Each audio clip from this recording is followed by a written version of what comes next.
Good morning everybody, how are you? और आप लोगों का कल का दिन कैसा रहा?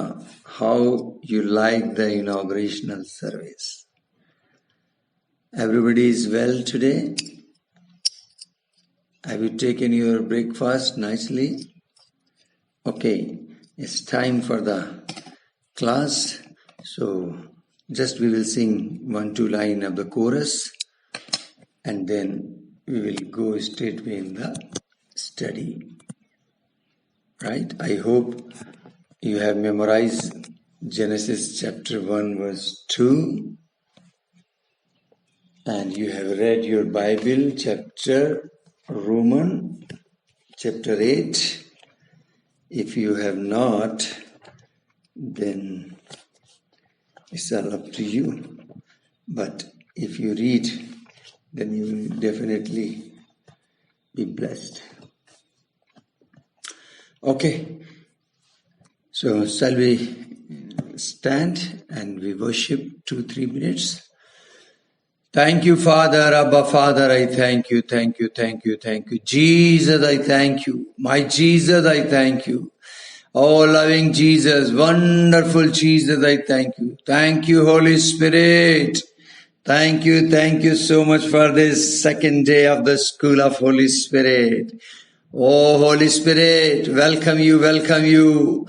You are our teacher and Bible is our textbook. Thank you so much for this wonderful opportunity. Thank you, Lord.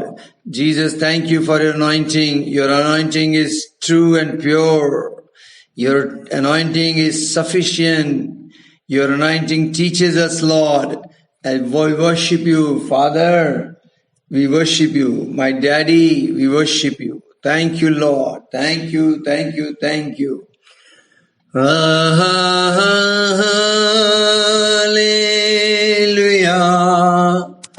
Hallelujah.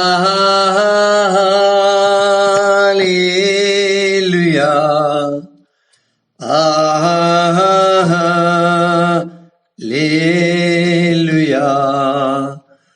Amen. Hallelujah.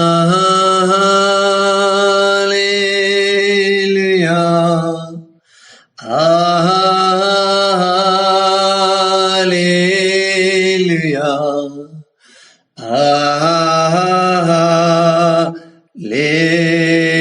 Hallelujah. Amen. All together, last time. Hallelujah.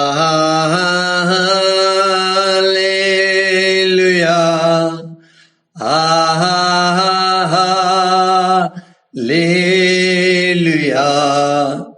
Hallelujah.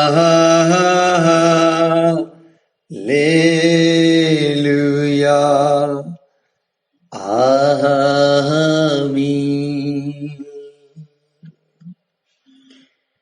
Father, we thank you. We come to you in the name of the Lord Jesus Christ. We praise you, we worship you, and we thank you. We honor you for this second day of the School of Holy Spirit. Jesus, I thank you for your teaching office. Let the anointing of your teaching operate here. Wonderful Holy Spirit, thank you being with us. You are our best teacher, anointed teacher, came from the heaven, and now we all are ready here to learn from you. Teach us, Holy Spirit, teach us. We all lent ourselves into your hand. We yielded our spirit, soul, body to you. We submit ourselves into your authority. We humble ourselves and come under your mighty hand. In Jesus' glorious name we ask. Amen and amen and amen. Thank you, Lord. So, today we will see the introduction. We will start from the introduction of the Holy Spirit. कैसा रहेगा?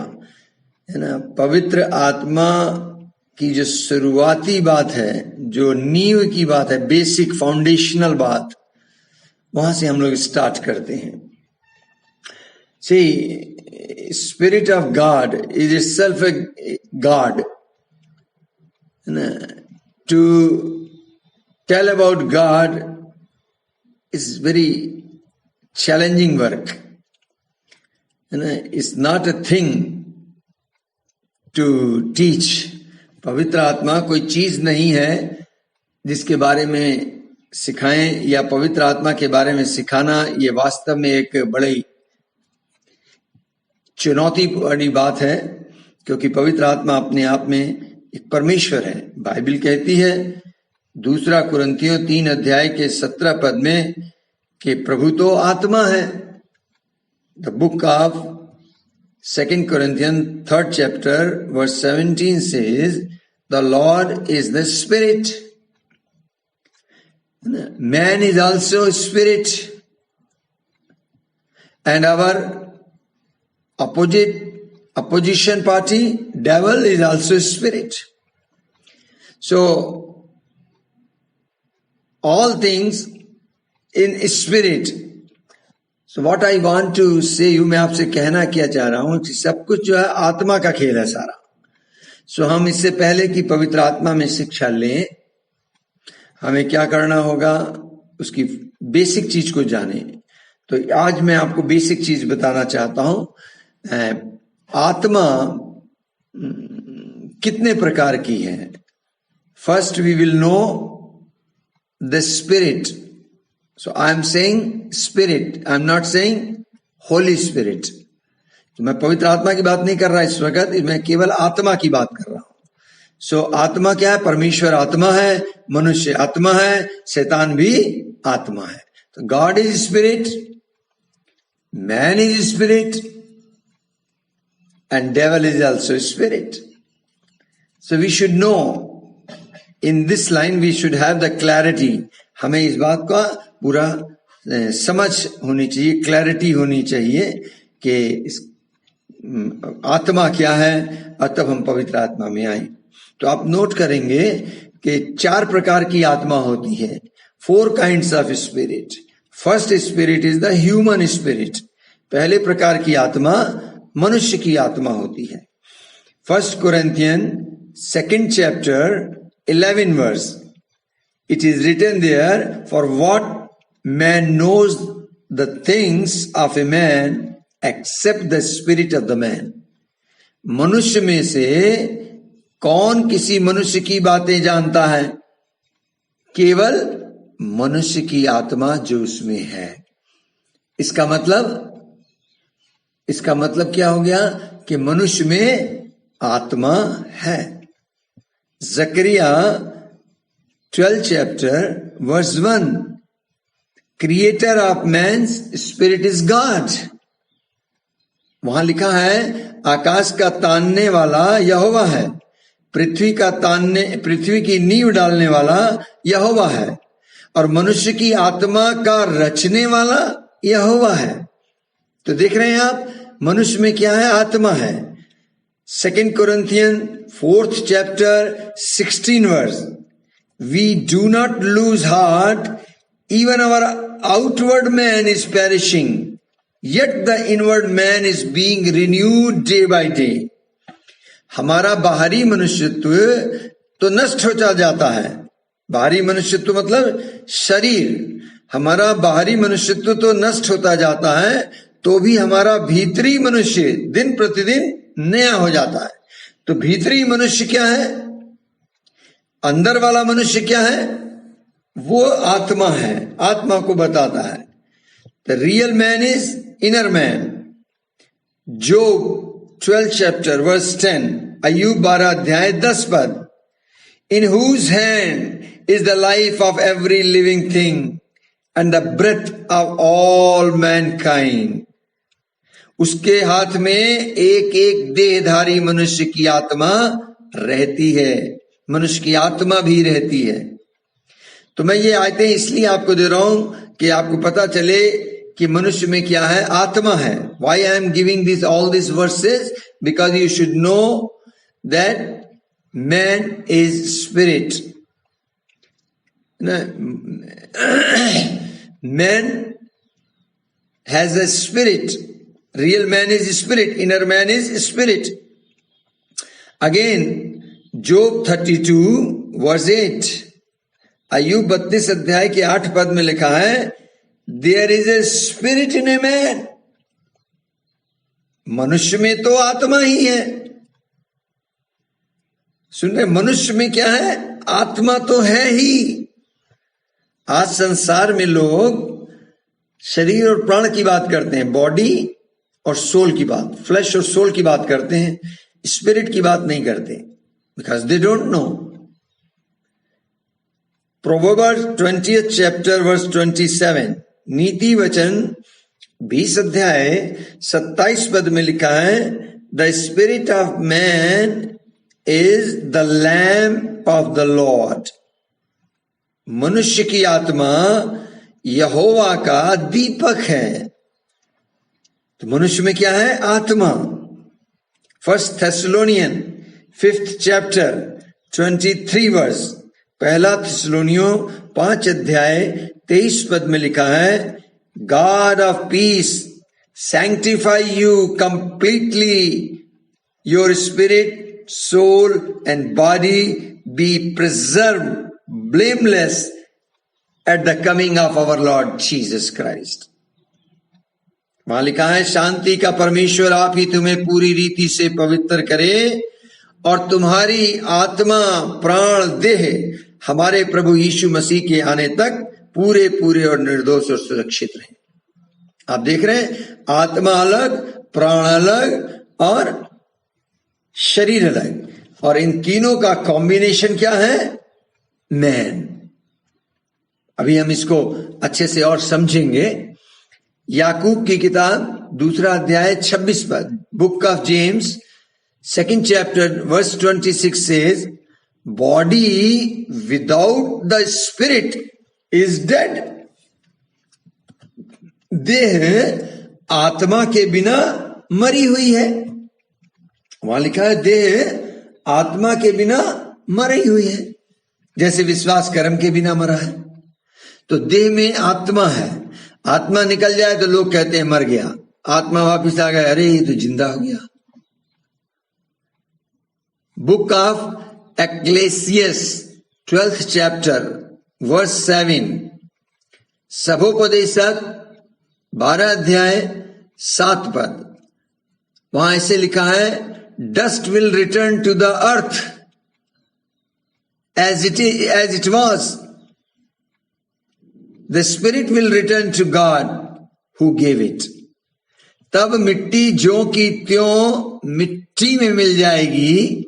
हमारा शरीर मिट्टी से बना है, मिट्टी में मिल जाएगी, और आत्मा परमेश्वर के पास जिसने उसे दिया है लौट जाएगी. तो मैंने इन आयतों से हम लोग देख सकते हैं कि मनुष्य की रचना क्या है.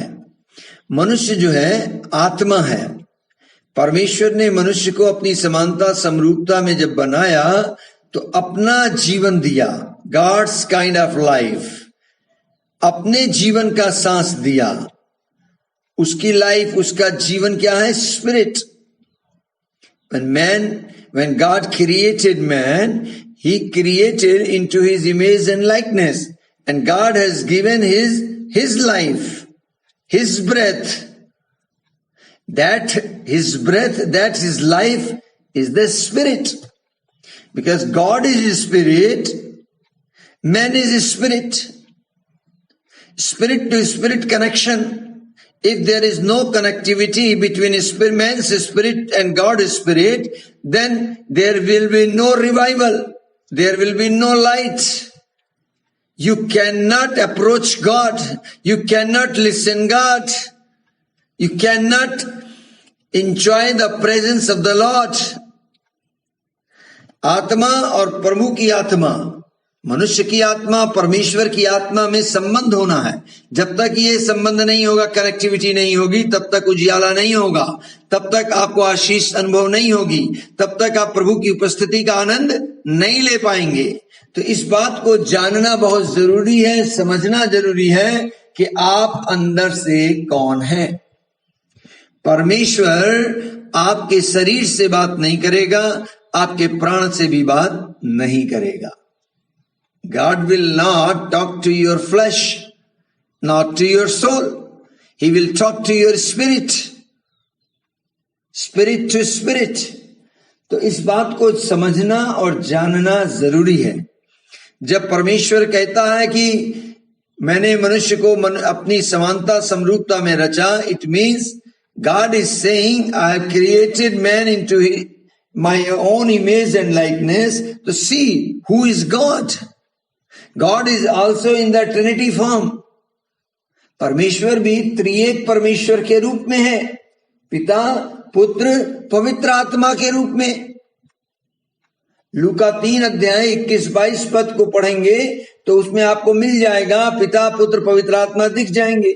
पिता की आवाज आती है, पुत्र यर्दन नदी में डुबकी लगा रहा होता है और पवित्र आत्मा उसके कांधे पर आकर ठहरता है। Father, Son and Holy Spirit, you can see the picture. Father and Son and Holy Spirit, you can see in Luke chapter 3 verse 21 to 22. Father's sound voice has come. Holy Spirit ascended on the Jesus and Jesus himself in the Jordan River. If you read Matthew 28 verse 19, there Jesus has commanded, go and baptize them in the name of the Father and of the Son and the Holy Ghost. मत्ती 28-19 में यीशु ने कहा तुम बपतिस्मा दो पिता, पुत्र, पवित्र आत्मा के नाम से। सो आप देखते हैं यहां पर त्रिएकता दिखाई दे रही है। John chapter 14 verse 26 Bible says, but the Comforter which is the Holy Ghost whom the Father will send in my name, he shall teach you all things and bring all things to your remembrance whatsoever I have said to you. जो पवित्र आत्मा आएगा, जिसे पिता मेरी ओर से भेजता है, तो मेरी बातों में से लेकर तुम्हें वो सब बातें सिखाएगा और याद दिलाएगा। मैं आपको दिखाना चाह रहा हूं कि पिता, पुत्र, पवित्र आत्मा, गॉड, परमेश्वर जो है वो त्रिएक है ना। हम सब अच्छी तरह से जानते हैं 2 Corinthians 13 chapter verse 14, it is written over there, Paul makes a distinction in his benediction. The grace of the Lord Jesus Christ, love of God, and the communion of Holy Spirit. 3 things from 3 sides. Father, Son, Holy Spirit. So, when God created man, God created in his image and likeness. तो परमेश्वर ने जब मनुष्य को बनाया तो उसने भी मनुष्य को त्रिएकता में बनाया, यानी शरीर, प्राण, आत्मा में। अगर आप ग्रीक भाषा में देखेंगे, आत्मा को कहते हैं pneuma, PNEUMA, is equal to spirit in Greek language. सुचे, soul को कहते हैं PSUECHE, मीन्स सोल। और बॉडी के लिए यूज हुआ सोमा, SOMA, सोमा, एक ग्रीक में लिखा है। तो मनुष्य की ये 3 भाग जो है, इसको ग्रीक भाषा में भी लिखा है, हिब्रू भाषा में भी दिया हुआ है। हिब्रू भाषा में आत्मा यानी स्पिरिट को कहते हैं रुआ, RUACH। सोल, प्राण को कहते हैं नेफेस, NEPHESH।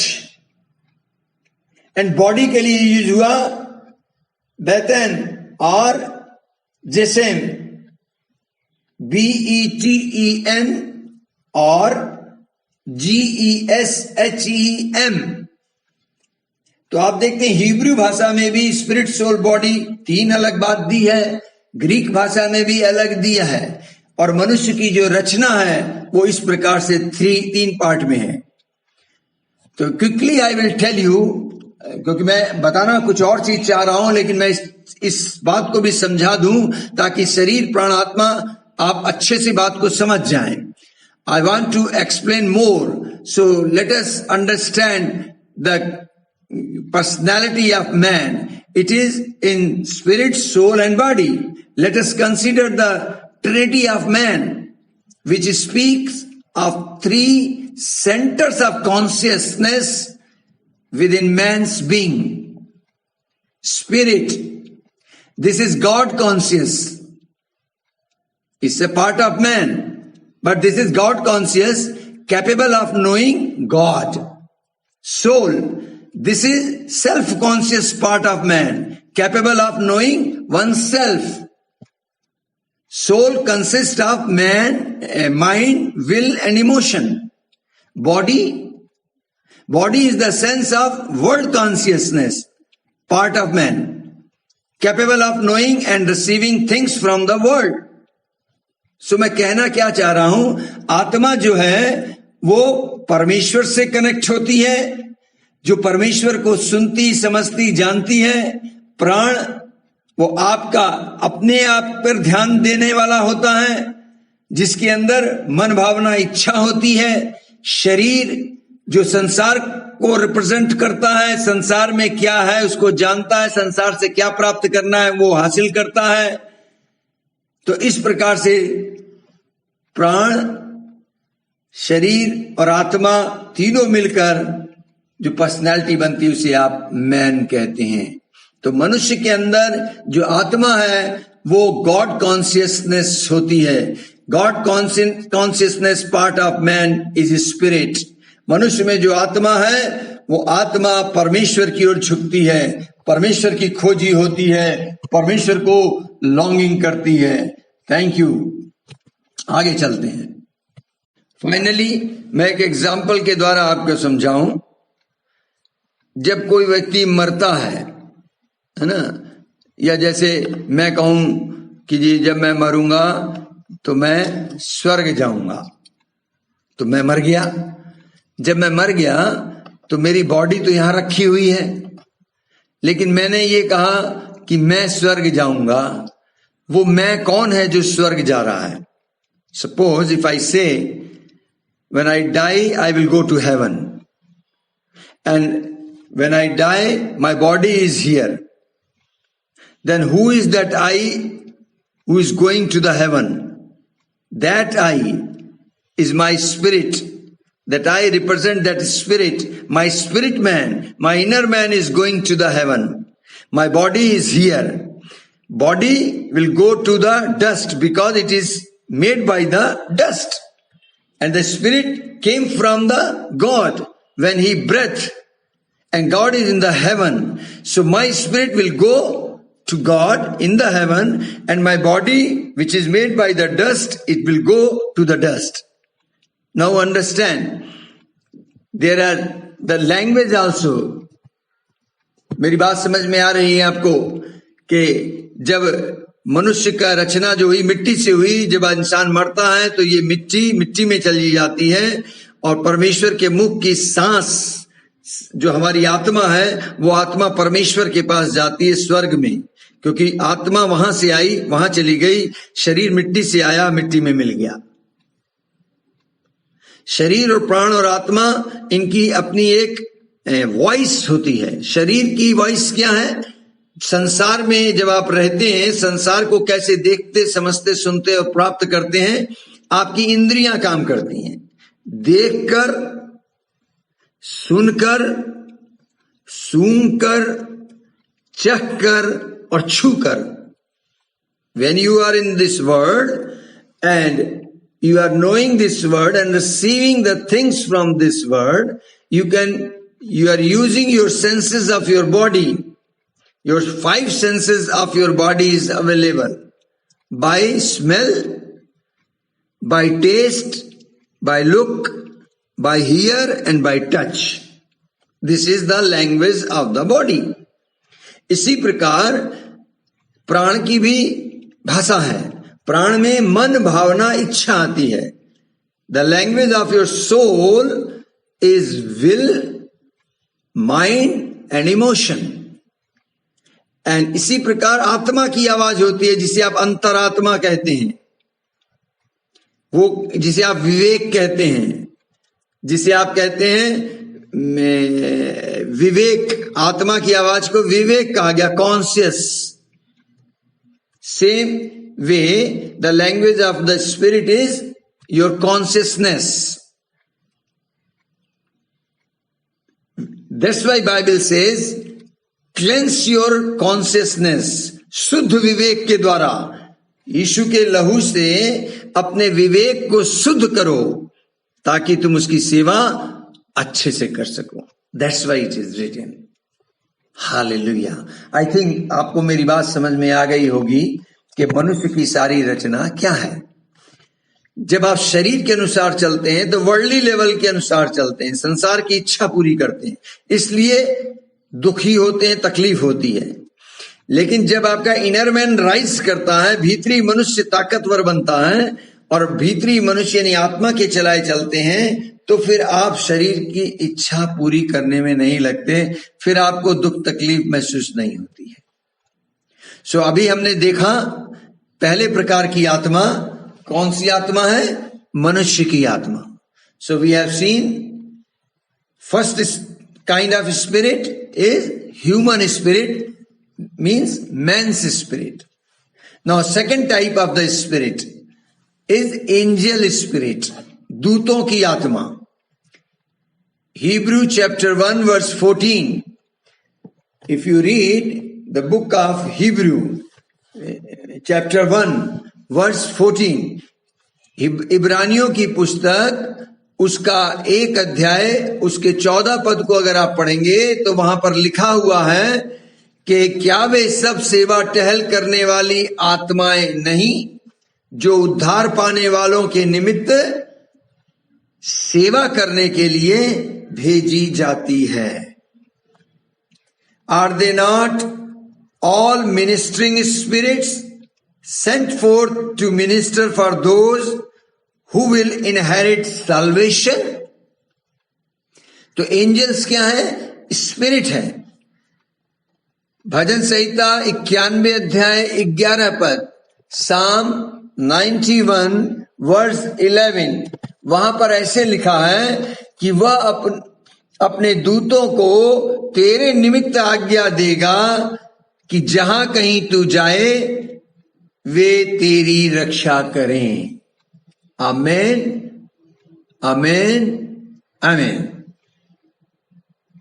He shall give his angels charge over you to keep you in all your ways. It is written in Psalm 91 verse 11. So आपने देखा जो दूत है वो क्या है? वो भी आत्मा होती है। Angels are spirit. Then third type of spirit is evil spirit. तीसरे प्रकार की जो आत्मा होती है वो अशुद्ध आत्मा होती है। James chapter 2 verse 19, even though demons believe and tremble, दुष्ट आत्मा भी विश्वास करते हैं और थरथराते हैं। दुष्ट आत्मा यानी जो दुष्ट है, विकेड है, जो थीफ है, जो डेवल है, वो क्या है? स्पिरिट है। Demons spirit, devil is spirit. Ayyub 2:2 में लिखा है, यहोवा ने शैतान से पूछा तू कहां से आता है? शैतान ने उत्तर दिया, इधर उधर घूमते फिरते और डोलते डालते आया हूं। If you read job 2:2, the Lord said to Satan, from where do you come? And Satan answered to the Lord, from going to and fro on the earth and from walking back and forth on it. So he is going here and there with work or without work, but he is going here and there. आप देख रहे हैं शैतान इधर उधर घूमते फिरते डोलते डालते वो आता है। बाइबल बताती है मती 12 अध्याय अगर 43 पद से 45 पद तक पढ़ेंगे, मत्ती 12 अध्याय 43 to 45, वहां पर लिखा है, जब अशुद्ध आत्मा, देखिए अशुद्ध आत्मा होती है, दुष्ट आत्मा होती है, जब अशुद्ध आत्मा मनुष्य में से निकल जाती है तो सूखी जगहों पर विश्राम ढूंढती है और विश्राम की जगह पाती नहीं है। तब कहती है, मैं अपने उसी घर में जहां से निकली थी उसी घर में लौट जाऊंगी, और लौटकर उसे सूना, झाड़ा बुहारा, सजा सजाया पाती है। तब वह जाकर अपने साथ बुरी 7 आत्माओं को अपने साथ ले आती है और वे उसमें बैठकर वहां वास करती हैं, और उस मनुष्य की पिछली दशा पहले से भी बुरी हो जाती है। ऐसा बाइबल में लिखा हुआ है। जब आपके अंदर से दुष्ट आत्मा निकल जाती है, साफ सुथरा हो जाता है, यीशु के लहू से आप धुल जाते हैं, तो वहां पर बाइबल का पाठ, प्रार्थना, स्तुति, आराधना, धन्यवाद होते रहना है, संगति होते रहना है। अगर आप ये सब कुछ नहीं करते हैं तो दुष्ट आत्मा वापस आकर देखती है कि ये जगह साफ सुथरी है, मैं फिर से आकर इसमें अपना डेरा बनाऊंगी। तो दोबारा जब आती है तो लिखा है 7 दुष्ट आत्माओं को संग ले आती है और उस मनुष्य की हालत पहले से भी बदतर हो जाती है। तो करना क्या है? दुष्ट आत्मा होती है, अशुद्ध आत्मा भी होती है। If you read Matthew chapter 12 verse 43 onward, it is written, when an unclean spirit goes out of man, he goes through dry places seeking rest and finds none. Then he says, I will return to my house from which I came. And when he comes, he finds it empty, swept and put in order. Then he goes and takes with him 7 other spirits more wicked than himself, and they enter into and dwell there, and the last state of that man is worse than the first. So what I am saying here, there is evil spirit also, man's spirit, angel spirit, and then evil spirit. In fact, in Bible says, I think 1 John, I think 5th chapter and 19 verse में लिखा है, पहला यूहन्ना 5:19 में लिखा है, हम जानते हैं कि हम परमेश्वर से हैं, सारा संसार दुष्ट के वश में है, सारा संसार।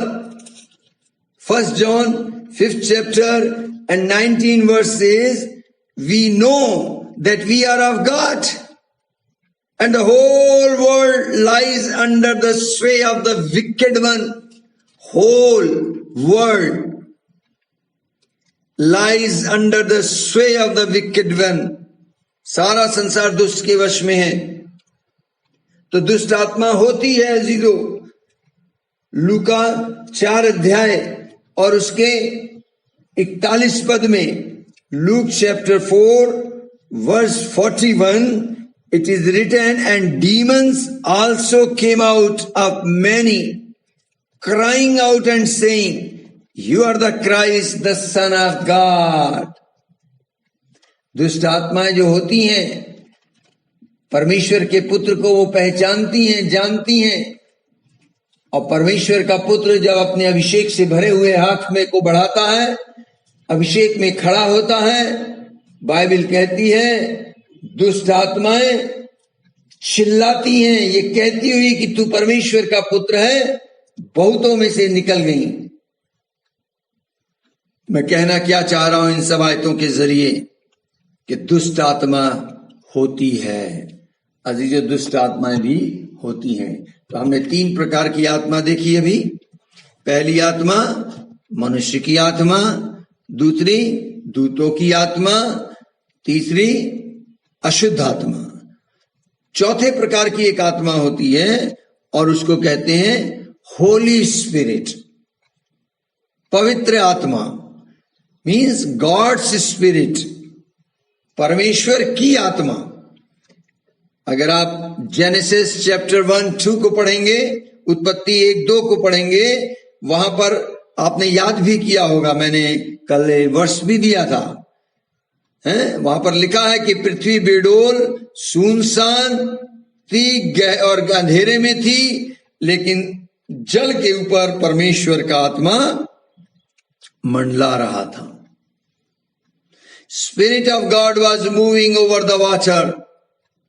इट मीन्स परमेश्वर का आत्मा है, अर्थात पवित्र आत्मा है। पवित्र आत्मा एक्चुअली ज्यादातर शब्द आपको मिलेगा नए नियम में। पुराने नियम में प्रभु का आत्मा, यहोवा का आत्मा, परमेश्वर का आत्मा, मेरी आत्मा, इस तरीके से मिलेगा। यूहन्ना 4:24 वहां लिखा है परमेश्वर आत्मा है। John chapter 4:24 says God is a spirit. If you read Zechariah 4th chapter 6th verse, it is written there, not by my power, not by might, but by my spirit says the Lord. ना तो बल से, ना शक्ति से, पर मेरी आत्मा के द्वारा होगा। मेरी आत्मा मतलब प्रभु की आत्मा। इफिशियंस चैप्टर 1 वर्स 13, इफिसियों की पुस्तक उसका 1 अध्याय और उसके 13 पद को अगर आप पढ़ेंगे तो आपको वहां मिलेगा, इट इज रिटन कि you were sealed with the Holy Spirit of promise. It is written. You are sealed. Bible says, in him you also trusted after you heard the word of truth, the gospel of your salvation, in whom also having believed, you are sealed with the Holy Spirit of promise. जब तुमने विश्वास का सुसमाचार सुना जो तुम्हारे को उद्धार दे सकता है, तो जितने लोगों ने सुसमाचार सुना उद्धार का और विश्वास कर लिया, बाइबल कहती है उन पर पवित्र आत्मा की छाप लग जाती है। बोलिए हालेलुया। किसकी छाप? पवित्र आत्मा की। You are sealed by the Holy Spirit of promise. प्रतिज्ञा की हुई आत्मा की छाप आप पर लग जाती है। It's a great thing. छाप जब लग जाती है तो आप संसार से अलग कर दिए जाते हैं। अंडरस्टैंड? 2 कुरिन्थियों 5 अध्याय उसके 5 पद में लिखा है, 2 कुरिन्थी 5 अध्याय 5 पद पर हमें इस बात के लिए तैयार किया है कि वो परमेश्वर है जिसने हमें बयाने में अपनी आत्मा भी दी है। परमेश्वर हमको बयाने में अपना आत्मा देता है। 2 Corinthians 5th chapter 5th verse, now he who has prepared us for this very thing is God, who also has given us the Spirit as a guarantee. God has given us the Spirit as a guarantee, as advance. If you have believed, you have received, the advance is already given. Full will be given later on, but you have given the advance. एक वर्ष और मैं आपको बोल दूं, 2 कुरिन्थियों 3 अध्याय 17 पद में लिखा है, प्रभु तो आत्मा ही है, जहां प्रभु का आत्मा होता है वहां स्वतंत्रता होती है। 2 Corinthians 3:17 says, the Lord is the Spirit. सो मैं कहना क्या चीज चाह रहा हूं, क्या बात आपको समझाना चाह रहा हूं कि आत्मा जो है 4 प्रकार की है। पहली आत्मा मनुष्य की आत्मा, दूसरी स्वर्गदूतों की आत्मा, तीसरी अशुद्ध आत्मा और चौथा पवित्र आत्मा। सबने नोट किया? Thank you, God bless you.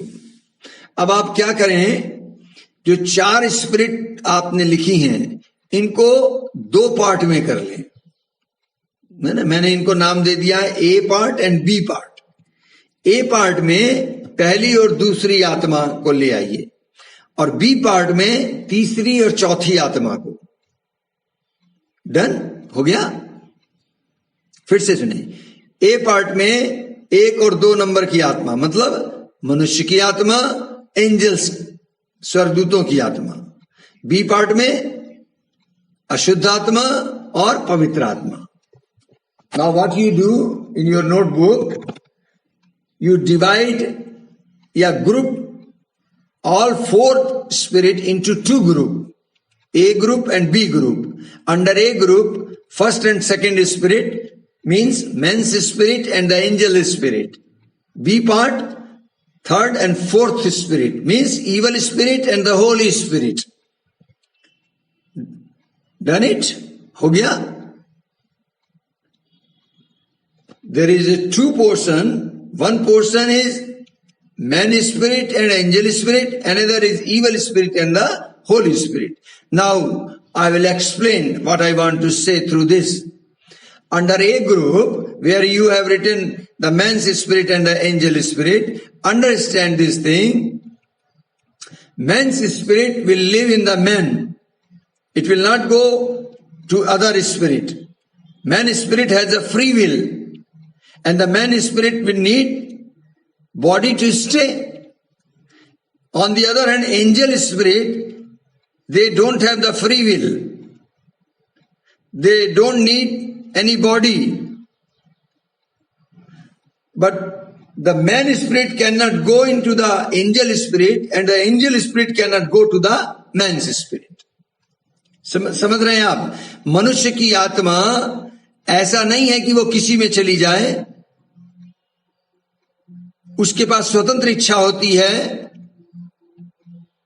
और उसको एक देह की जरूरत होती है जिसमें वो रुके, निवास करे। दूसरी तरफ स्वर्गदूतों की आत्मा है, उनके पास फ्री विल नहीं होती है, उनको किसी बदन की जरूरत नहीं होती है। मनुष्य का आत्मा स्वर्गदूत में नहीं जाएगा, स्वर्गदूत का आत्मा मनुष्य में नहीं जाएगा। Clear? Now second part is B part. What is this? Under this we have mentioned evil spirit and the Holy Spirit. B part में हमने अशुद्ध आत्मा और पवित्र आत्मा को रखा है। Now in what condition they are living? In both the condition, both the spirit are in moving condition.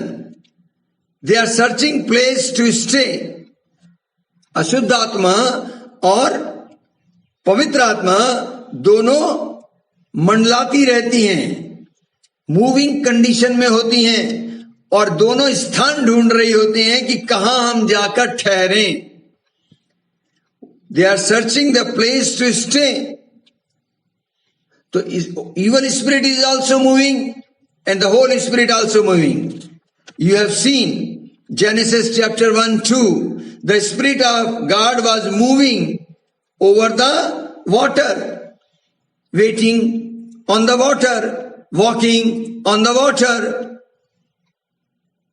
On the other hand, evil spirit, up you have seen, God said, from where you are coming? The Satan said, from going to and fro on the earth and from walking back and forth on it. अय्यूब 2:2 में आपने पढ़ा था, परमेश्वर ने शैतान से पूछा तू कहां से आता है? तो वो बताता है कि मैं इधर उधर घूमते फिरते डोलते डालते आया हूं। तो शैतान मूविंग कंडीशन में है, होली स्पिरिट भी मूविंग कंडीशन में है, इविल स्पिरिट भी मूविंग कंडीशन में है। दोनों जगह ढूंढ रहे हैं कहां जाकर हम लोग टिके वास करें। Okay, clear? Now both the spirit are in a moving condition. So my question is this: which spirit will you give place in your heart?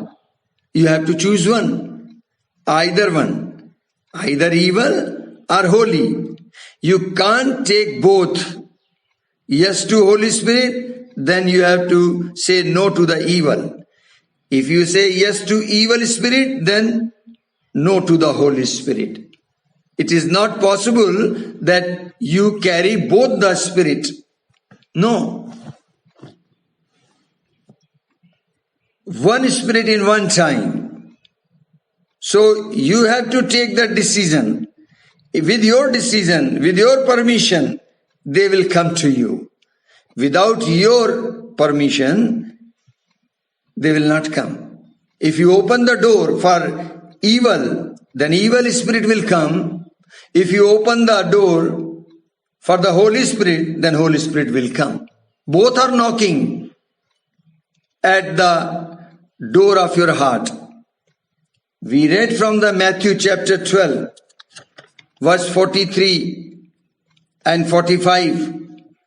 Evil spirit is knocking. They saw house is clean, neat, and they went back, bring 7 evil spirits. On the other hand, Jesus also knocking at the door of your heart. If you read book of Revelation, chapter 3 verse 20, Jesus is knocking at the door. If you hear that voice and open the door, Jesus said, I will come in. So it is all up to you. For whom you will open the door, that will come. अशुद्ध आत्मा पवित्र आत्मा दोनों चलनशील हैं, एक जगह रुकी नहीं है, वो मंडला रहे हैं और वो जगह ढूंढ रहे हैं कि हम किसके पास जाएं। तो मैंने सवाल किया था कि आप कौन सी स्पिरिट को चाहेंगे वो आपके अंदर आए, अशुद्ध आत्मा या पवित्र आत्मा। तो दोनों को एक साथ आप नहीं ले सकते, एक म्यान में एक तलवार रहेगा। अगर आपने अशुद्ध आत्मा को प्रवेश दिया है तो पवित्र आत्मा नहीं आएगा, और पवित्र आत्मा को आपने प्रवेश दिया है तो अशुद्ध आत्मा नहीं आएगा। या तो अंदर पवित्र आत्मा रहेगा या फिर अंदर अशुद्ध आत्मा रहेगा। सारा निर्णय आपका है, आप किसके लिए द्वार को खोलेंगे। मत्ती 12 अध्याय से हमने देखा था 43 से 45 में, अशुद्ध आत्मा कहती है ये मेरा घर है, ये साफ सुथरा है, नीट एंड क्लीन है, मैं इसमें रहूंगी। और आप द्वार उसके लिए खोल देते हैं तो वो 7 दुष्ट आत्माएं भी लेके आती है, आपके हालत खराब कर देती है। दूसरी तरफ प्रकाशित वाक्य 3:20 में यीशु मसीह द्वार पे खटखटा रहे हैं। अगर आपने उनकी आवाज सुन ली और आपने उनके लिए द्वार खोल दिया तो वो अंदर आएंगे। तो यीशु मसीह अंदर कैसे आएंगे? आत्मा के रूप में आएंगे। आत्मा कौन सी? पवित्र आत्मा के रूप में वो प्रवेश करेंगे। सो मैं कहना क्या चीज चाह रहा हूं, ये सारा आपका निर्णय है। आपकी हां पर हां होगा, आपकी ना पर ना होगा। अगर आप शैतान को कह देंगे नो, तो वो नो हो जाएगा, चला जाएगा। Very simple. आपको ज्यादा मेहनत करने की जरूरत नहीं है, ज्यादा चिल्लाने की भी जरूरत नहीं है। यदि कोई बुरा विचार आए, जस्ट से नो। जब आपने नो कर दिया, क्रॉस लगा दिया, खत्म, वो चला गया। आप देखिए, खतरे वाली जगह पे क्रॉस लगा दिया जाता है। ये क्रॉस यीशु मसीह ने दिया है। बड़े बड़े पावर स्टेशन पे देखो, बिजली घर में देखो, क्रॉस बना होगा 2 हड्डियों से, बीच में खोपड़ी लगी है, 4400 वोल्ट, खतरा, डेंजरस। सो क्रॉस कर देंगे मतलब नो, कट्टा लगा दिया मतलब नो, नो मतलब नो, और वो नहीं आएगा। लेकिन अगर जरा सा आपने उसे छूट दे दी, हल्का सा आप मुस्कुरा दिए, इजाजत दे दी, तो वो एंट्री कर जाएगा। सो आपने आजकल बड़ा फैशन चला हुआ है ना टी शर्टें पहनने का। एक टी शर्ट बना लो और उसके आगे और पीछे लिख दो नो एंट्री, तो वो नो एंट्री रहेगी। फॉर होली स्पिरिट यू से यस, आपको यस करना है उसे। तो पवित्र आत्मा के लिए यस करें, अशुद्ध आत्मा के लिए नो करें। जो प्रभु का आत्मा आपके अंदर होना जरूरी है। आमीन। My next question is in which heart holy spirit will कम। मेरा एक दूसरा प्रश्न है, कौन से हृदय में पवित्र आत्मा आएगा? जल्दी से आप अपने आंसर लिखिए, कम से कम 5-6 आंसर लिखिए। आप कौन से हृदय में पवित्र आत्मा आएगा? In which heart holy spirit will come. At least please write 5-6 answer. Which type of heart? 1, 2, 3, 4, 5, 6. Okay, now read it. Your all the answers are right. Yes, I am telling you, your all answers are right. लेकिन मैं आपको एक answer दे रहा हूं और वो answer आपके सारे सवालों के ऊपर हावी है, सारे जवाबों पर। The right answer is heart which is washed by the blood of Jesus is qualified to receive the Holy Spirit. Only one answer, truly one answer, universal answer. Whether your heart is good, whether your heart is merciful, loving, whatever you have written, but if your heart is not washed by the blood of Jesus, you will not enter in the heaven. You are not qualifying to receive the Holy Spirit. Why? Because life is in the blood. क्यों? क्योंकि जीवन कहाँ है? लहू में जीवन है। Bible में लिखा है, मेरे ख्याल से आई थिंक लय व्यवस्था की पुस्तक Leviticus 17 chapter verse 11, it is written, शरीर का प्राण लहू में रहता है। The life is in the blood. Holy Spirit always come and stay at clean place, pure place, and evil spirit always come in the dirty place. पवित्र आत्मा साफ सुथरी अच्छी जगह पर आता है।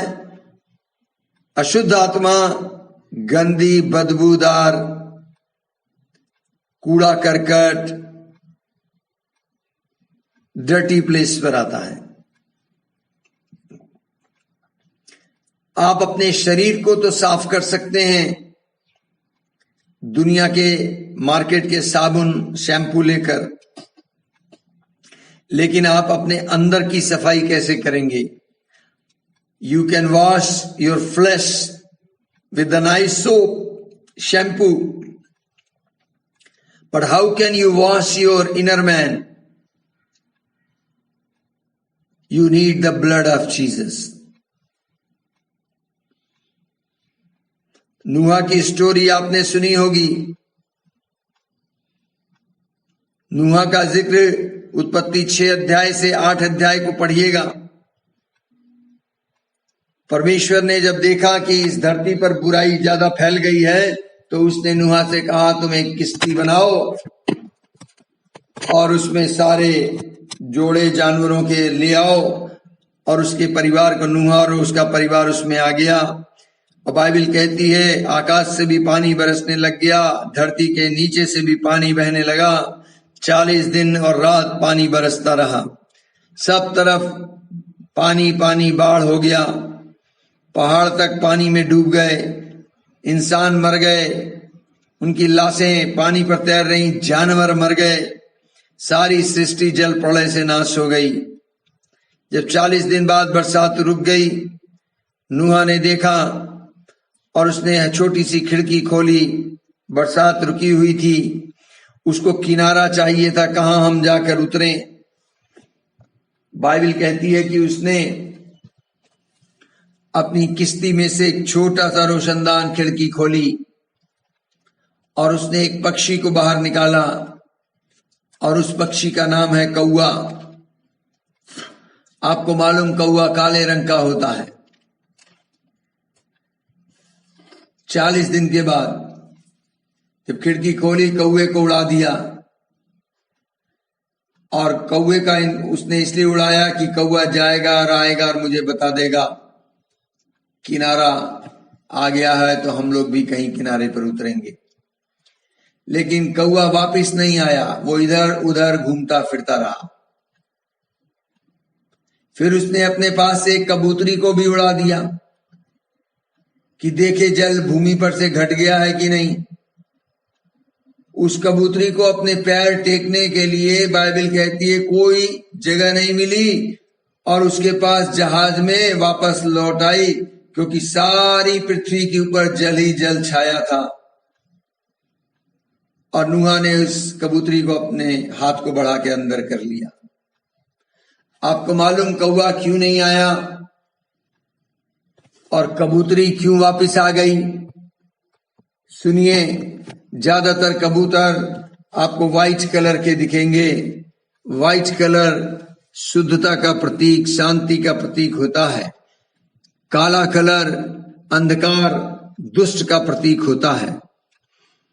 कौआ ज्यादा कांव कांव करता है। हमने पढ़ा कि वो इधर उधर घूमता फिरता रहा, लौट कर नहीं आया। क्यों? क्योंकि सब तरफ सड़ान, बदबू, लाशें बिछी हुई थी। कौए ने कहा इतने दिनों के 40 दिन के बाद मुझे बाहर आने को मिला है। मैं अपनी भाषा में कहूं तो वो बिरयानी खाने में मस्त हो गया, वो लौट के नहीं आया। अशुद्ध आत्मा गंदी सड़ान जगहों पर अपना डेरा बनाती है, वापिस नहीं आएगी, वहां रुकेगी। लेकिन कबूतरी को जब छोड़ा और वो तो वापिस आ गई, क्योंकि कबूतरी पवित्र आत्मा का सूचक है। Sign of Holy Spirit is dove. और वो कबूतरी जब वापिस आ गई, मैं कहना ये चाहता हूं कि पवित्र आत्मा सड़ान, बदबू, गंदी जगह पर नहीं रहता। यस, इजिप्ट में देखिए, मिस्र में निर्गमन 12 अध्याय बाइबल कहती है कि परमेश्वर ने मूसा को फसह के पर्व के समय आज्ञा दी थी कि गोधूली के समय तुम एक नर मेमना लेना और उसका वध करना और उसके लहू में से कुछ लेकर घर के अलंगों पर चौक कर उनके सिरों पर लगाना और उसके मांस को खा लेना। क्यों? क्योंकि आज की रात मौत का आत्मा यानी दुष्ट आत्मा निकलेगा और ये लहू की छाप जो होगी, चिन्ह होगी। जिस घर पर मैं लहू की छाप देखूंगा उस घर को मैं छोड़ दूंगा, अर्थात मृत्यु का आत्मा उसमें प्रवेश नहीं करेगा। तो लहू उनके लिए चिन्ह बना। ये पुराने नियम में हुआ। लहू, मेमने का लहू, जिस घर पर लहू की छाप होगी, आज भी यीशु मसीह का लहू हमें पापों से शुद्ध करता है। क्यों मृत्यु का आत्मा उसमें प्रवेश नहीं करेगा? क्योंकि लहू लगा है। मेरा क्वेश्चन है, क्यों मृत्यु का आत्मा प्रवेश नहीं करेगा?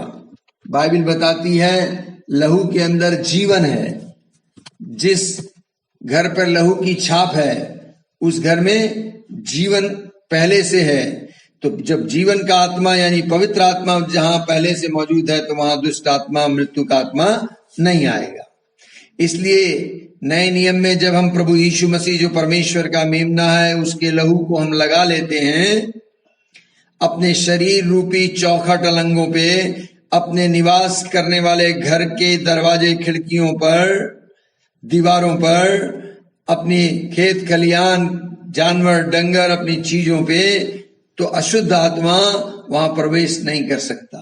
क्यों? क्योंकि लहू में जीवन है। आमीन। यीशु मसीह परमेश्वर का मेमना है, और जब ये मेमने ने नदी में डुबकी लगाई तो बाइबल कहती है लूका 3:21-22 में, स्वर्ग खुला और पवित्र आत्मा नीचे उतरा, उसके कांधे पर ठहर गया कबूतर की नाई। तो जहां परमेश्वर का मेमना अर्थात लहू है, वहीं पर कबूतर अर्थात पवित्र आत्मा आएगा। मैं समझाना ये चीज चाह रहा हूं आपको कि जीसस का ब्लड आपको क्लेंस कर देगा। If you are washed by the blood of Jesus, then only you are capable, you are qualified to receive the Holy Spirit. Amen. धन्यवाद प्रभु जी। Hallelujah, hallelujah. आपको मालूम, यीशु के लहू के बिना स्वर्ग में एंट्री नहीं है। एक बार एक व्यक्ति जब मरा तो उसे स्वर्ग में जाने का मौका मिला, और स्वर्ग में स्वर्गदूत खड़ा था। उसने एक थोड़ी जगहों पे घूमने के बाद वो एक कमरे के पास जब पहुंचा तो उसके अंदर जाने लगा। स्वर्गदूत ने उसे रोक दिया, बोले नहीं, तुम अंदर नहीं जा सकते। बोले क्यों? बोले वहां प्रभु यीशु मसीह सिंहासन पर विराजमान है।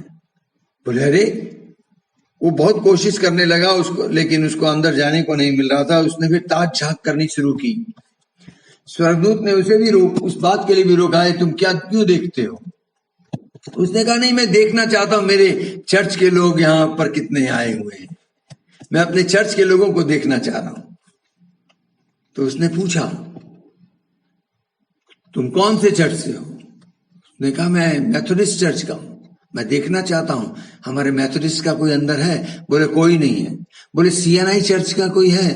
बोले कोई नहीं है। अच्छा, पेंटिकॉस्टल चर्च का तो कोई ना कोई होगा? बोले वो भी नहीं है। अच्छा, ब्रदरन चर्च का होगा? कैथोलिक तो होगा ही होगा। बोले नहीं, वहां कैथोलिक चर्च का भी कोई नहीं है। इसको जितने भी डिनोमिनेशन आते थे सब जिक्र कर दिए। ये आदमी डिस्टर्ब हुआ और उसने कहा किसी भी चर्च का व्यक्ति नहीं है, तो फिर अंदर कौन व्यक्ति है? स्वर्गदूत ने कहा अंदर केवल वो ही व्यक्ति है जो यीशु मसीह के लहू से धुला हुआ है। बगैर जीसस के ब्लड के वॉश हुए आप अंदर प्रवेश नहीं कर सकते। Only one group of people can enter who are washed by the blood of Jesus. Revelation 22:14 वहां लिखा है धन्य है वे जो अपने वस्त्र धो लेते हैं, क्योंकि उन्हें जीवन के वृक्ष के पास आने का अधिकार मिलेगा। Fighting of denomination is only here on this earth. सारे लड़ाई झगड़े यही हैं। Without the blood of Jesus, Holi spirit will not come upon you. The lamb of God and the Holy spirit. परमेश्वर के मेमने के लहू से मुझे धुलना है, तभी कबूतर आएगा। आमीन। बाइबल कहती है 1 यूहन्ना 1:7 में यीशु का लहू हमें सारे पापों से शुद्ध करता है। 1 John 1:7 says the blood of Jesus cleanses us from all our sins. Hebrew chapter 10:19 इब्रानियों की पुस्तक उसका 10वां अध्याय और उसके 19 पद में लिखा है यीशु के लहू के द्वारा नए और जीवते मार्ग से पवित्र स्थान में प्रवेश करने का हियाव हो जाता है। पवित्र स्थान स्वर्ग, जहां पिता परमेश्वर सिंहासन पर विराजमान है। सबसे शॉर्टकट तरीका बता रहा हूं, एक नया और जीवता मार्ग बता रहा हूं, और वो ये है यीशु के लहू के द्वारा। This is the new way to reach in the holy place. Hallelujah. Therefore, brethren, having boldness to enter the holiest place by the blood of Jesus. Are you listening? The blood of Jesus washes us, cleanses us, and give us the boldness to enter the holiest place. If you want to enter in the heaven, if you want to enter in the presence of the Almighty, you must be washed by the blood of Jesus. मैं आपको अपनी बात बताऊं, मैंने 17 अप्रैल 1994 को अपना जीवन प्रभु यीशु मसीह को दिया। उस दिन से लेकर आज तक कोई दिन ऐसा नहीं गया जब मैंने अपने शरीर प्राणात्मा को यीशु मसीह के लहू से नहीं धोया। Every day early morning what I do, I wash my self, cleanse my self with the blood of Jesus. Since 17th April 94 I am doing this work. Even today morning I did it. In my Bible school here, I give the practical session, practical teaching, how to apply the blood of Jesus. You should know. मैं अपने Bible school में इस बात की शिक्षा देता हूं, practical training भी कराता हूं कि यीशु मसीह के लहू को कैसे इस्तेमाल करना है, कैसे लगाना है। शरीर प्राणात्मा पर लगाना है, शरीर के बाहरी एक एक अंगों पर लगाना है, अपने लहू में मिलाना है, ताकि यीशु का लहू मेरे रगों के अंदर दौड़े, मेरी हड्डियों में, जोड़ों में, नसों में, आंतों में, हृदय, गुर्दे, कलेजे, फेफड़े में, इम्यून सिस्टम में, ब्रेन के अंदर, सांसों में, फूक में, जीभ में, कंठ में, मेरी वाणी में, हर एक चीज को यीशु मसीह के लहू से धुल जाना है। मेरे मन, भावना, इच्छा, विचारों को यीशु के लहू से धुलना है। मेरे विवेक को, मेरी आत्मा को, मेरे भीतरी मनुष्य को यीशु के लहू से धुल जाना है। Every day I cleanse my every organ of my flesh, outside and inside. I apply the blood of Jesus. I cleanse my heart, my immune system, my bones, my joints, my interstitials, my sound, my tongues, my eyes, my ears, my brain, everything, even my breath I wash with the blood of Jesus every day. And I wash my soul, my will, my emotion, my desire, my mind, my thoughts, I cleanse it with the blood of Jesus. I wash my inner man, my spirit man, my conscious with the blood of Jesus. I cleanse my house, I sprinkle the blood of Jesus upon my house, even every room. What I do in your office, in your work, in your agriculture farm, in your animals, wherever, everywhere everything you have to clean with the blood of Jesus, so that easily Holy Spirit will move in every place. ताकि पवित्र आत्मा move करे, जो स्थान यीशु के लहू से धुला है, पवित्र आत्मा वहां पर आएगा। आमीन। God bless you. आज का टीचिंग हम यहीं पर रोकेंगे। आज हम लोगों ने जो सीखा उसके नोट्स आपने बनाए हैं, आप अपनी बाइबल से उनको दोहराएं, पढ़ें, और जिस दिन भी प्रभु मुझे अगुवाई देगा मैं उस दिन आपको प्रैक्टिकल कराऊंगा कि कैसे लहू को लगाना है।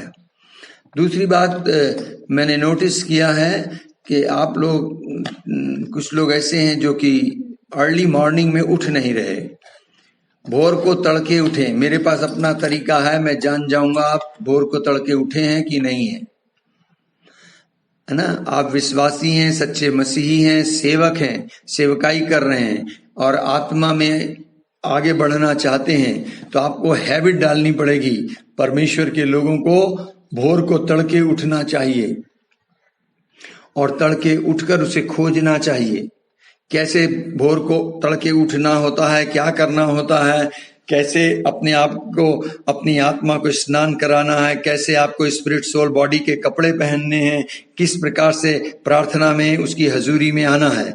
प्रार्थना में आने से पहले आपको अपनी तैयारी करनी होती है, वो भी प्रार्थना का हिस्सा होता है।